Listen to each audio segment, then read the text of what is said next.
Baik, membahas soal antusiasme sepak bola, nampaknya Indonesia nih juaranya. Tadi dibuktikan supporternya udah riset duluan Bung Gita kayaknya soal John Herdman. Ya. Iya, kayaknya itu juga yang jadi salah satu alasan John Herdman akhirnya katanya menerima pinangan dari Indonesia. Iya, betul. Di samping angka mungkin ya. Di samping angka mungkin. Tapi gini Bung Gita, tadi kita sudah bahas soal AFF yang jadi target terdekat. Tim ASEAN sudah menanti nih bagaimana lagi Indonesia di balik olahan John Herdman. Bagaimana nanti kira-kira seorang JH memilih komposisi pemain sendiri? Saya pikir nggak akan jauh beda dengan apa yang sudah ditampilkan oleh Patrick Kluivert terakhir ya.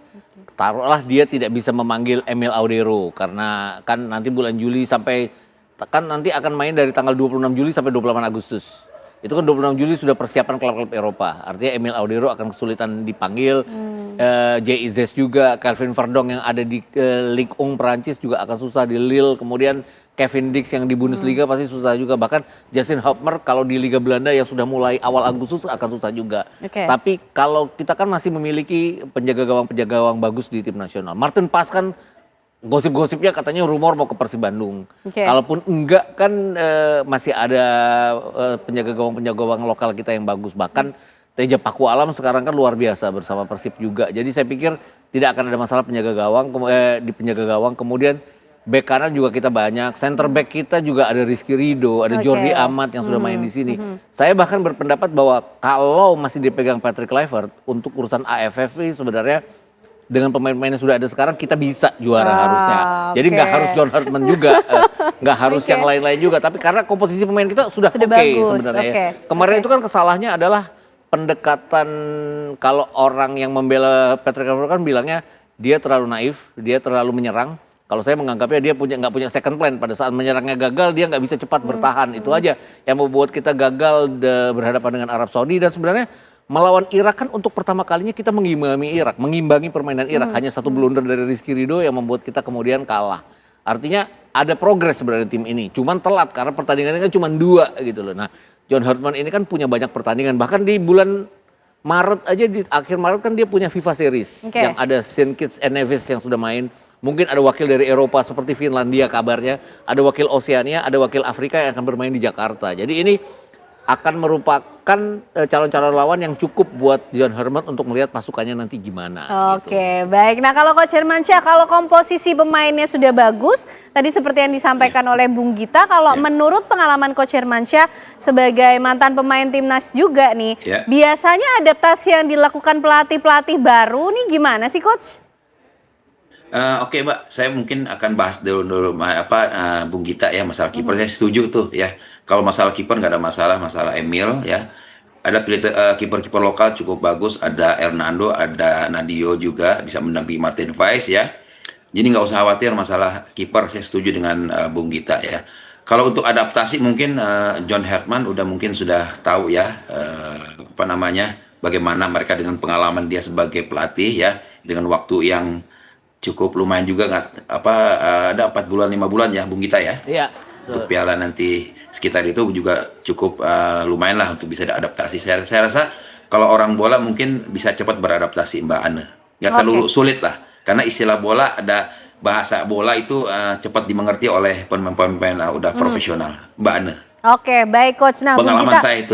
Itu pengalaman dari Coach Hermansyah. Bung Gita, kalau kita tadi bicara soal transfer knowledge, artinya perlukah asisten pelatih dari lokal-lokal ini yang dipilih? Sangat perlu. Artinya gini, kita kan punya Nova, tapi Nova kan sudah pegang under 20 sekarang. Masih banyak asisten coach lain. Kemarin yang di SEA Games kan ada Zulkifli Syukur, kemudian ada Kurniawan Dwi Yulianto, ada Bima Sakti yang sekarang sedang menangani klub Persela Lamongan. Tapi model-model asisten pelatih yang kayak gini lah yang kita butuhkan untuk ditransfer knowledge oleh John Herdman. Artinya John Herdman juga pasti akan membawa beberapa orang kepercayaannya dia ya. Karena jarang sekali pelatih itu yang datang dari luar tidak membawa orang kepercayaannya dia. Artinya kan kita bicara sepak bola modern kan penuh dengan yang namanya ada yang video analis segala macam, itu pasti dari orang-orangnya dia. Jadi saya pikir transfer knowledge ini yang harus berkembang. Dia juga harus mengawasi liga lokal itu. Karena liga lokal kita kan dari Padang sampai ke Ternate. Artinya pemain-pemain ini kan nggak gampang ya, bahwa seorang pelatih harus terbang dari satu tempat ke tempat yang lain dalam jumlah pertandingan yang nanti berakhir di bulan Mei kalau nggak salah. Iya, bulan Mei nanti liga berakhir. Punya banyak waktu untuk mengawasi siapa. Karena kalau kita bicara pemain diaspora kan sudah nggak akan tambah lagi kayaknya untuk sementara. Jadi sudah tahulah dia kemampuan pemain-pemain yang di Eropa. Yang di sini yang dia belum tahu. Itu Oke, nah tapi Bung Gita kalau kita bicara soal Patrick Kluivert lah ya yang terakhir kemudian juga meramu timnas Indonesia, apa perbedaan paling signifikan atau karakteristik yang berbeda nih antara Patrick Kluivert dan juga John Herdman? Kalau dari kan kalau media Swiss bilang ini sih kesalahan lagi milih John Herdman karena katanya nggak beda dengan Patrick Kluivert. Media Swiss bilang gitu. Saya sih nggak sepenuhnya setuju karena dari CV aja dia meloloskan Kanada setelah 36 tahun tidak lolos. Mungkin meloloskan Kanada lebih mudah tugasnya dibandingkan dengan meloloskan Indonesia karena dia ada di level atas di CONCACAF. Kita levelnya masih urutan kedua, ketiga di Asia. Tapi yang harus digarisbawahi adalah bahwa dia punya reputasi membawa tim nasionalnya bukan cuma Kanada, tapi putri dibawa jadi medali perunggu. Selandia Baru yang nggak luar biasa pun dia bawa lolos ke Piala Dunia Under 20 dan Piala Dunia Senior Putri. Jadi ini tangan dinginnya oke. Terus kan ada cerita-cerita negatif bahwa dia pakai drone untuk mengawasi lawan-lawannya. Entah itu benar atau tidak, tapi artinya apapun kan, kalaupun dia dengan cara yang tidak beretika seperti itu, ya terlepas apapun kan sebenarnya tangan dingin dia juga yang harus yang bisa meloloskan tim itu bukan hanya sekedar drone. Walaupun itu salah ya.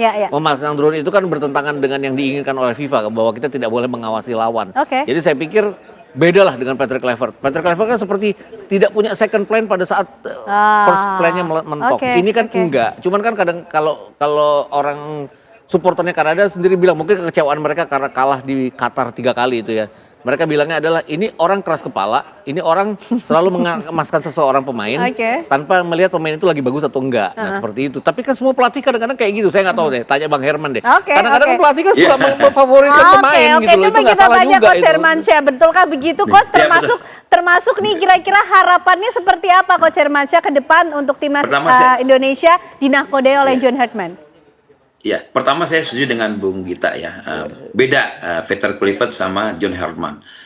Patrick Kluivert nama besar ya, dia pemain hebat. John Herdman biasa-biasa aja. Jadi ada perbedaan cara memegang tim juga. Dari track recordnya John Herdman juga lihat mereka bagus ya, dan mereka pegang putri juga yang sulit dia bisa berhasil ya. Terus untuk masalah transfer knowledge itu perlu sekali. Ketika tahun 80-an ada Will Cover itu asistennya orang Indonesia termasuk Sartono Anwar yang bapaknya Nova Arianto. Jadi memang itu harus transfer knowledge karena nanti pemain-pemain kita yang pelatih-pelatih calon pelatih yang terbaik nanti kan di situ ada Bima Sakti ya, ada Nova Arianto nih ke depannya. Itu perlu sekali Mbak. Jadi kedepannya mereka nanti bisa pelatih-pelatih lokal yang bisa nanti membawa tim nasional Indonesia untuk mengganti kedepannya gitu Mbak. Oke, baik Coach Hermansyah, terima kasih. Bung Gita, terima kasih. Kita tunggu bagaimana nanti hasil ramuan dari John Herdman untuk timnas Indonesia. Target terdekat menang juara AFF ya. Itu kita tunggu. Terima kasih Bung Gita, terima kasih Coach Hermansyah, sehat selalu semuanya. Dan pemirsa, perbincangan tadi sekaligus mengakhiri kebersamaan kita di Apa Kabar Indonesia malam hari ini.